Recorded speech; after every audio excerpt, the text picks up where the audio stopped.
여러분 안녕하십니까? 오늘은 AI 투자 이야기를 조금 다르게 해보겠습니다. 요즘 AI 하면 대부분 GPU부터 떠올리시죠? 그런데 시장은 지금 한 단계 앞을 보고 있습니다. 최근 블룸버그 보도에 따르면 실리콘밸리 대표 벤처캐피탈인 A16가 AI가 단순한 거품이 아니라는 쪽에 큰 베팅을 하고 있습니다. 그런데 흥미로운 건 그 돈이 향한 곳입니다. 챗봇 같은 앱이 아닙니다. 화려한 소비자 서비스도 아닙니다. 돈은 조용히 그러나 분명하게 전력과 그리드 같은 인프라 쪽으로 방향을 틀고 있습니다. 왜 이런 변화가 생겼을까요? 결론부터 말씀드리면 AI의 병목이 바뀌고 있기 때문입니다. 예전에는 데이터가 병목이었습니다. 그 다음에는 GPU가 병목이었습니다. 그런데 이제는 전기가 병목이 되는 시대가 오고 있습니다. GPU가 있어도 전기가 부족하면 멈춥니다.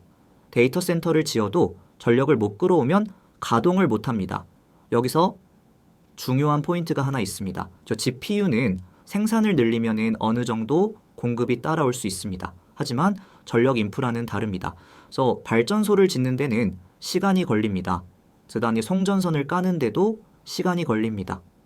변전소와 변압기 같은 핵심 설비는 더 오래 걸립니다. 이건 소프트웨어처럼 빨리 늘릴 수 있는 분야가 아닙니다.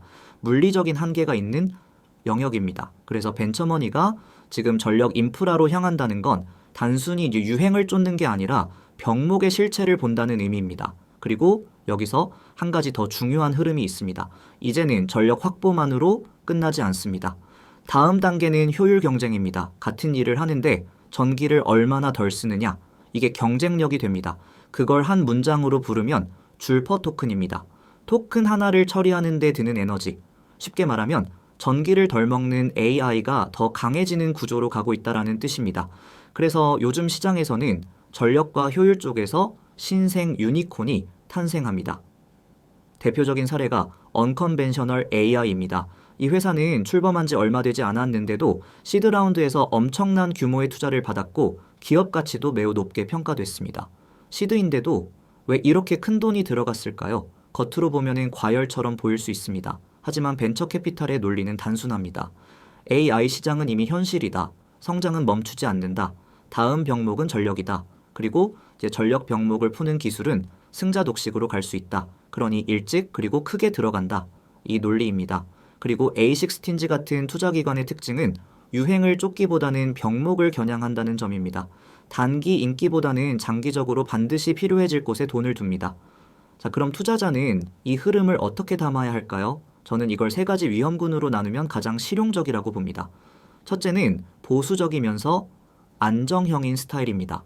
전력과 그리드 인프라에 투자하는 방식인데요. 여기에는 발전회사, 유틸리티, 송전시공, 그리고 변압기와 배전 장비 같은 전기 설비 기업들이 포함됩니다. 이 영역의 장점은 명확합니다. AI가 어떤 모델을 쓰든 어떤 회사가 승자가 되든 정의는 반드시 필요합니다. 그래서 이쪽은 확률이 높습니다. 특히 시장이 흔들릴 때도 이쪽은 구조적 수요가 받쳐주는 경우가 많습니다. 두 번째는 어그레시브 그로스형입니다. GPU와 데이터 센터 확장 구간에 직접 베팅하는 방식이죠. 엔비디아와 AMD 같은 GPU 기업, 브로드컴 같은 네트워크 기업, 그리고 버티브나 트레인 같은 데이터 센터 전력과 냉각 기업들이 대표적입니다. 여기는 상승장에서 수익률이 정말 강합니다. 다만 반대로 조정도 큽니다. 그래서 이 그룹은 종목 선택도 중요하지만 더 중요한 건 리스크 관리입니다.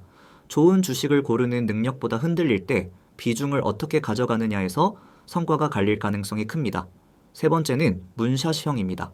쉽게 말하면 옵션 같은 영역입니다. 성공하면 대박이지만 실패하면 제로도 가능한 구간이죠. 여기서 핵심은 효율과 아키텍처 혁명입니다. 앞으로 AI 경쟁의 승부는 GPU를 얼마나 확보하느냐에서 끝나지 않습니다. 같은 일을 하더라도 전기를 얼마나 덜 쓰느냐, 요 효율이 어디까지 올라가느냐가 더 중요해집니다. 그래서 문샷형은 대부분 비상장 영역에 핵심 플레이어들이 많습니다. 언컨벤셔널 AI 같은 회사가 바로 그런 케이스죠. 상장 시장에서는 보통 간접 레버리지로 접근합니다.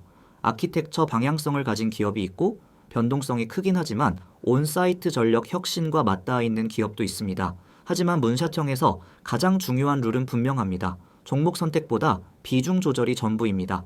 욕심을 내면 리스크가 커지고 규율을 지키면은 포트폴리오 전체에 좋은 옵션이 됩니다. 정리하겠습니다. AI 경쟁의 승부는 바뀌고 있습니다. GPU를 얼마나 확보하느냐에서 전기를 얼마나 확보하느냐로, 그리고 그 다음은 효율을 얼마나 끌어올리느냐로 이동하고 있습니다. 그래서 벤처머니가 지금 전력 인프라 쪽으로 방향을 트는 겁니다. 투자자 입장에서는 이 흐름을 보수 안정형, 어그레시브 그로스형, 문샷형 이 세 갈래로 나눠서 자기 성향과 리스크 허용도에 맞게 담아가는 전략이 가장 실용적이라고 생각합니다. 오늘 내용은 여기까지 하겠습니다. 감사합니다. 이 영상이 유익하셨다면 구독, 좋아요, 알림 설정 부탁드립니다. 감사합니다. 저희는 소음이 아니라 구조를 봅니다.